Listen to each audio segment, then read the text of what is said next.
Assalamualaikum warahmatullahi wabarakatuh. Jadi kembali kepada kisah Aaron Falls yang mati bunuh diri karena kesombongannya. Sombongnya terhadap siapa? Sombongannya terhadap agama. Untuk apa agama? Kalau otak sudah cerdas, segalanya bisa diatur. Agama tidak penting, tidak perlu. Nah, satu kali dia menikah dengan seorang wanita cantik. Karena dia sudah pinter, tapi kurang ganteng, maka dia cari istri yang cantik walaupun kurang pandai, kurang pinter. Tujuannya supaya nanti anaknya itu cantik seperti mamanya dan ganteng seperti ayahnya. Tahu-tahu lahir anaknya itu jelek kayak bapaknya, bodoh seperti mamanya. Ya Allah, tak masuk akal katanya.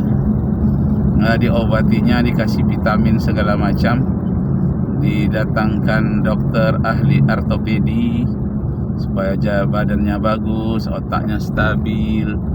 Katanya bisa ini diatasi. Dengan otak yang pintar, segala problem bisa diatasi. Ternyata tidak bisa. Yang bisa mengatasi itu dengan iman.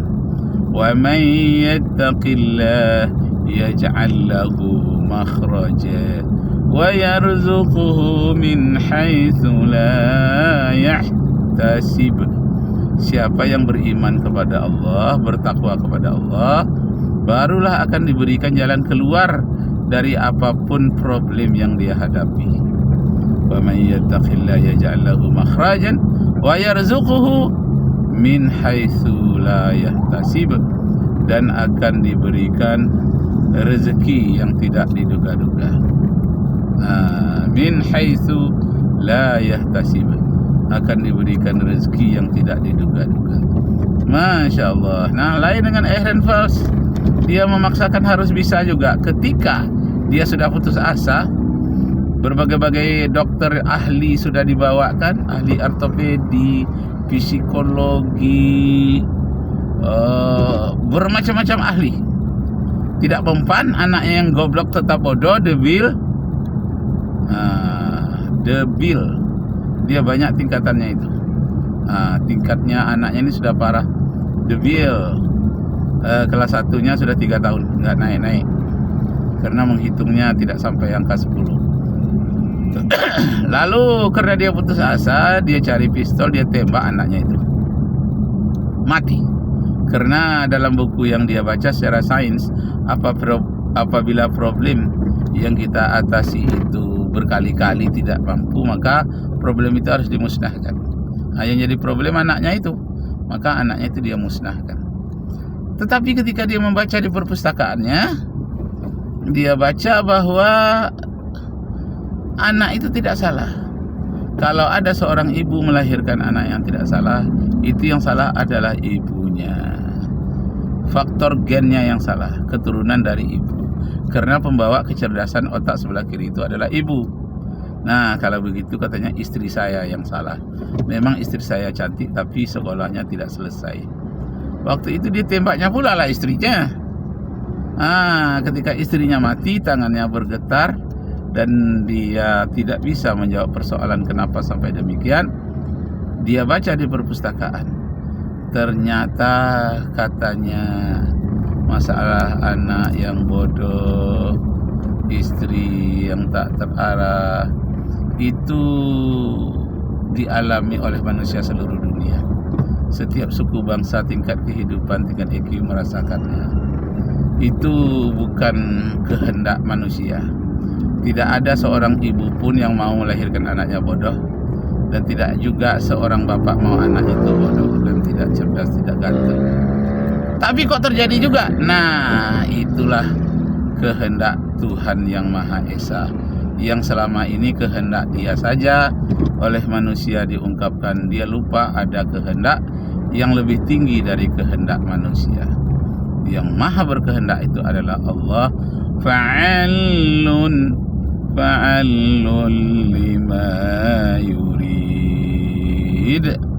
Allah berbuat sekehendaknya, apa saja yang Dia kehendaki. Nah, ini yang tidak tahu akhirnya sebetulnya anak saya tidak salah, istri saya tidak salah.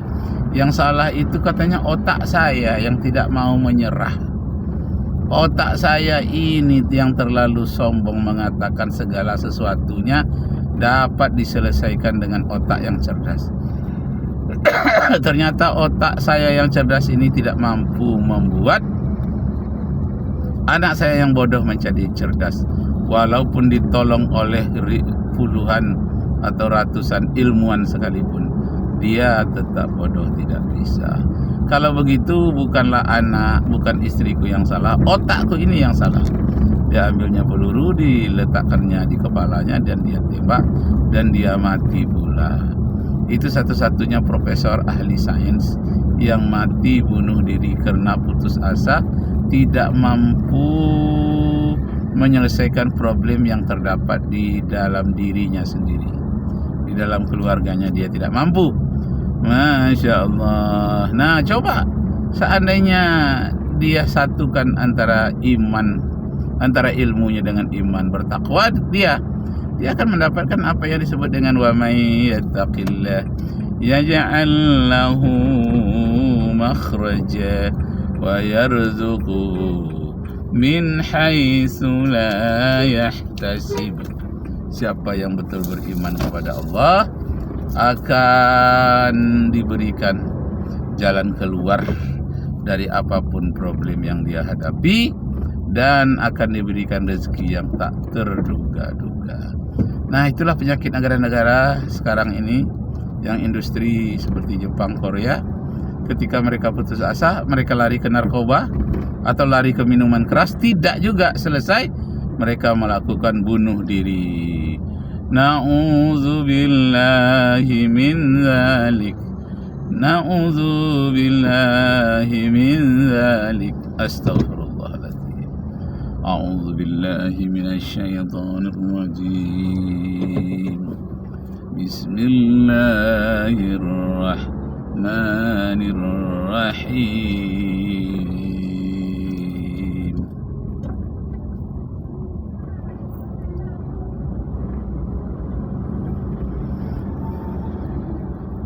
Alhamdulillahilladzi anzala ala abdihil kitab lam yaj'al lahu 'iwaja qayyiman liyunzira ba'san sadidan min ladunhu wa yubashshiral mu'minin الذين يعملون الصالحات أن لهم أجرا حسنا ماكثين فيه أبدا وينذر الذين قالوا اتخذ الله ولدا ما لهم به من علم ولا لآبائهم كبرت كلمة تخرج من أفواههم إن يقولون إلا كذبا فلعلك باخع نفسك على آثارهم. Boleh jadi kamu akan bunuh diri karena kejahatan mereka, orang-orang kafir. Masya Allah, na'udzubillahi min dzalik. Semoga Allah Subhanahu wa ta'ala menghindari kita. Dalam catatan para ilmuwan dan banyak catatan lain lagi, memang di negara-negara Islam tak pernah terjadi itu bunuh diri. Yang banyak terjadi bunuh diri itu adalah di negara-negara non-muslim, terutama negara-negara industri Jepang, Korea, Amerika, dan Cina. Dalam Islam tidak pernah terjadi. Subhanallah, subhanallah, walhamdulillah, wa la ilaha illallah, wallahu akbar. Nah, saya sudah masuk ke gerbang Masjid Al-Muqarrabin. Mudah-mudahan saya khutbah di sini dalam keadaan sukses. Hari ini tanggal 30, hari ulang tahun saya. 30 Agustus 2024. Masya Allah, ulang tahun yang ke-65. Allahu Akbar, Allahu Akbar.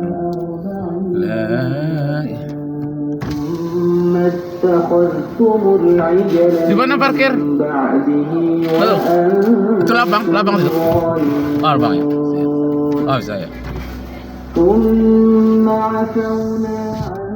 Astagfirullahaladzim. Mencari tempat parkir di Masjid Al-Muqarrabin.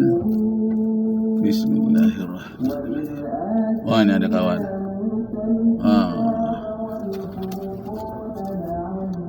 Ya, bismillahirrahmanirrahim. Ada kawan mobil lain.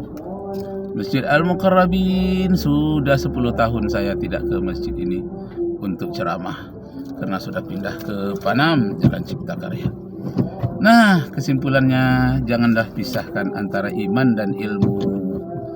Yarfa'illahu alladhina amanu وَالَّذِينَ أُوتُوا الْعِلْمَ دَرَجَاتٍ.